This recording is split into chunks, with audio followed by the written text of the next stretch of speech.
شباب، وعدنا من جديد إلى قناتكم قناة الأسطورة. في البداية بشكل في القناة وتابعة القناة ولايك ليصلكم كل ما هو جديد. وهيا بنا نبدأ حلقتنا. في البداية طبعا بعتذر جدا جدا جدا عن الغياب الطويل اللي حصل، غياب حوالي مدة أسابيع. طبعا دلوقتي كلنا عارفين بالنسبة لي طبعا انتهاء الموسم الكروي في معظم الدوريات الكبرى، وحتى المباريات اللي بتتلعب دلوقتي معظمها مباريات تحصيل حاصل، فعشان كده ما كنتش هطلع اتكلم عليها. طبعا في البدايه حابب طبعا لكل عشاق ومحبي طبعا النادي الاهلي المصري، وكل طبعا محبي كره القدم بشكل عام ودوري ابطال افريقيا بشكل خاص، ومباراه هامه جدا بين الاهلي والوداد. طبعا هتكون في حلقه هتنزل ان شاء الله النهارده، هتتكلم عن مباراة الأهلي والوداد في أفريقيا، تحليل كامل وشامل طبعا للنهائي. طبعا عشان ما حدش يفتكر إن الحلقة مش نازلة، هتنزل إن شاء الله في النهارده. ولكن بداية طبعا النهارده هنبدأ في سلسلة جديدة، وهي سلسلة فكرة جديدة في القناة طبعا هننفذها.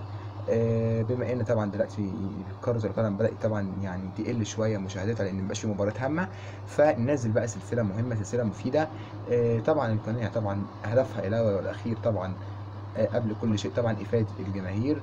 وبما ان طبعا كره القدم لعبه كويسه وكلنا بنحبها وبنحب طبعا نسمع تحليل عنها، ولكن هناخد النهارده في 3 أو 4 سلاسل كده هننزلهم على القناه، هيفيدونا جدا، فيهم افكار مختلفه، فيهم افكار هادفه، فيهم افكار مفيده. السلاسل هتكون في طبعا سلسله منهم سلسله معلومات، طبعا دي اللي هنتكلم عنها النهارده، وسلسله حكايات طبعا هنحكي قصص ناس، قصص تاريخيه، قصص علماء، قصص مفكرين، قصص ادباء طبعا في القناة هنا. وأيضا هننزل كمان سلسلة أمراض شائعة طبعا، أسبابها، علاجها، طريقة التعامل معاها. وطبعا ممكن أنزل لكم كمان حلقة لو طبعا أنتم موافقين عليها. طبعا هنزل لكم حلقة، هي طبعا ممكن تكون حلقة طبعا ممكن تبقى حلقة خاصة بيا، طبعا أتحدث فيها عني، أتحدث عن قصة حياتي، طبعا عن الأحداث المهمة في حياتي، عن نقط في حياتي مهمة. لو عايزين طبعا أنزل لكم الحلقة دي طبعا آه، ننزلها ان شاء الله في اقرب وقت. طبعا النهارده هنتكلم في سلسله معلومات. اول معلومه او اول قصه مهمه جدا هنتكلم فيها، هي قصه مهمه جدا. هنتكلم النهارده عن ايه؟ هنتكلم عن هرمون الادرينالين. هرمون الادرينالين طبعا، او هرمون الطوارئ، هرمون العاطفه، هرمون مهم جدا. سمعنا طبعا كلنا الاسم ده. طبعا الحلقه دي طبعا هتفيد اي حد، سواء كنت طالب، سواء كنت آه، مخلص، سواء كنت عايز تتثقف، عايز تاخد معلومات، هيفيدك جدا. الحلقه دي طبعا الحلقه دي هنتكلم عن سلسله هرمون، هنتكلم عن هرمون الادرينالين. هرمون الادرينالين طبعا او هرمون الطوارئ، الهرمون ده طبعا بيفرز عن طريق الفص الامامي من الغده النخاميه، وايضا بيفرز من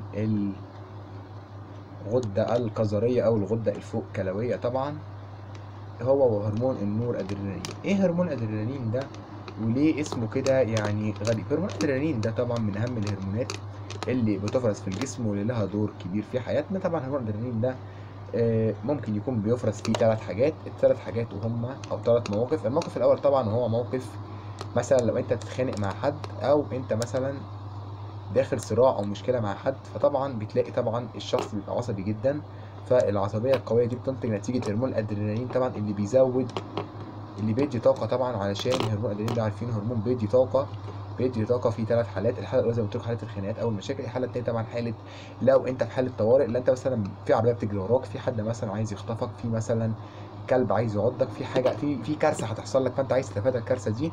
فطبعا بيحصل لمخك طبعا وبيتم افراز هرمون ادرينالين عن طريق الغده النخاميه بمساعده طبعا الغده الكظريه او الغده الفوقكلويه، وبيتم طبعا الهرمون بيتم انتاجه طبعا بكميه كبيره. وكذلك في حاله الفرح، لان في ال3 حالات دول انت بتبقى محتاج باور ومحتاج طاقه.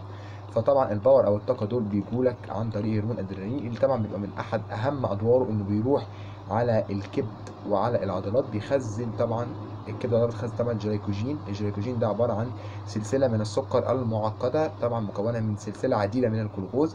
بيروح طبعا الهرمون الادرينالين يكسر طبعا الخلايا الجلايكوجين اللي في الكبد وفي العضلات، ويحولها للمكون البنائي الاول ليها، وهو او المركب البنائي الاسهل ليها والبناء الوحده البنائيه ليها هو طبعا سكر الجلوكوز. فبيديك طاقه قويه جدا، وبيخليك طبعا تقدر تجري، تقدر تنبسط، تقدر تطلع طاقه قويه جدا. وطبعا بيقول طبعا في ناس كتيرة بتتكلم عن هرمون الادرينالين طبعا انه هرمون طبعا مهم جدا، لانه بيساعد في حاجات كتير جدا. ولكن بردك انه بيبقى ليه بعض الاضرار. وطبعا من بعض اضرار هرمون الادرينالين طبعا انه بيخلي الشخص اوقات طبعا يخرج عن الطبيعي بتاعه، لان هرمون الادرينالين ده بيساعد طبعا بنسبه كبيره في عدم مقدره الشخص على التحكم وعدم التركيز.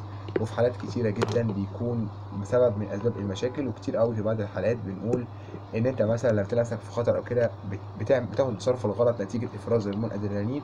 او كذلك لو انت مثلا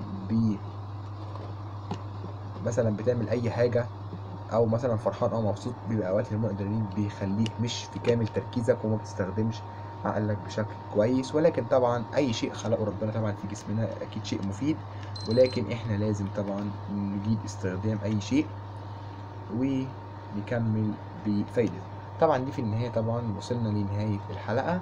معلومة سريعة جدا، طبعا الحلقة دي هتكون في حدود 7-8 دقايق، هنتكلم فيها بأسرع ما يمكن عن أي معلومة عايزينها، عن أي قصة حد احنا عايزينه.